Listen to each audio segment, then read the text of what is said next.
Hello， 大家好，我是 Julian 朱利安。上一集呢，我们聊到关于零用钱的预算分配。今天我们要接着来聊聊记账。上过我的课的大小朋友啊，应该都听我讲过这个姐弟打机台的故事。事隔多年呢，我们就请当事人来帮我们重现一下当时的对话吧。你的宝可梦卡可不可以给我？啊，不行啊，但我可以卖给你。你要卖多少？800块好了。哈，我就有400耶。好吧，那个400。姐姐的成本才30块，你们确定要卖400块吗？考虑清楚就不能后悔哦。好。那成交以后记得把钱收好，先去洗手，然后要记得记账。发大财了！结果不久之后呢，我们家的弟弟就发现，我的钱怎么不见了？还好有记账哦，他才能够回想起原来自己已经花了冤枉钱。其实我觉得很有趣，也觉得很讶异、很神奇啊！因为最近呢，我在网络上分享了一篇带孩子记账的访谈，在 IG 上面居然有15万的浏览次数，而且很多网友留言问我说，要怎么教幼儿园的小孩记账啊？就直接用笔写在记账本上啊。对啊，一开始我也觉得，不就是用纸跟笔吗？不过后来发现这样想有点太天真了，因为每个孩子的成长进度不一样。你们呢是因为幼儿园的时候学校有教，所以会用数字和注音来记录。但我知道很多幼儿园是没有教的。当然啦，我不是幼教专家，只是当时我觉得你们可以做得到，也愿意尝试，所以我就鼓励你们记账。对啊，有时候数字还会写错。没错，所以我还准备了一份试算表，跟你们的纸本一起对账。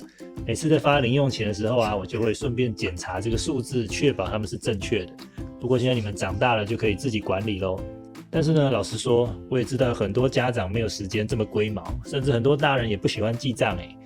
就算是这样子，其实还是有一些方法可以帮助我们掌握财务状况。例如我们上一集聊到的预算分配法，大人也能用，只要帮自己准备几个不同的信封袋或者银行账户，每个月呢结算一下和上一个月的差额是多少，就可以知道钱大概花到哪里去咯。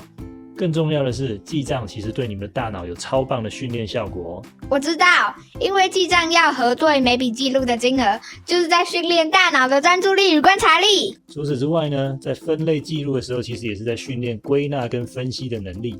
而且啊，让你们自己管钱，就会更了解钱得来不易。这样想买的东西，如果超出预算的时候啊，就要自己想办法赚钱存钱。其实这也是在训练解决问题的能力哦，还能够延迟享受，这样就更能做好规划跟耐心等待。其实这个就是一个培养金钱责任感的过程。所以看起来记账不只是管钱，对大脑也好处多多。没错，从小养成记账习惯，就是在帮你们打造一个大脑的训练场。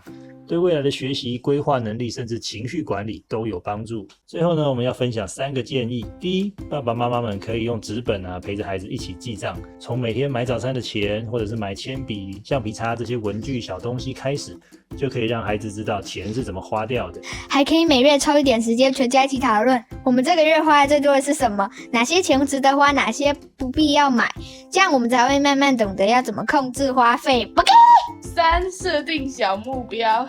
爸妈也可以鼓励孩子存钱，例如想买新的玩具就先开始存钱，看到自己慢慢接近目标，最后真的买到，其实超有成就感。不过说真的，比起记账，你们不觉得经济计划更重要吗？每天只要66元，就可以帮你们养出千几万股。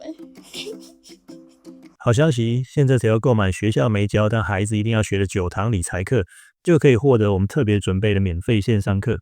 已经买书的朋友也别忘了兑换哦。详情请参考资讯栏。以上就是今天的内容，记得帮我们按赞、订阅、分享、开启小铃铛哦。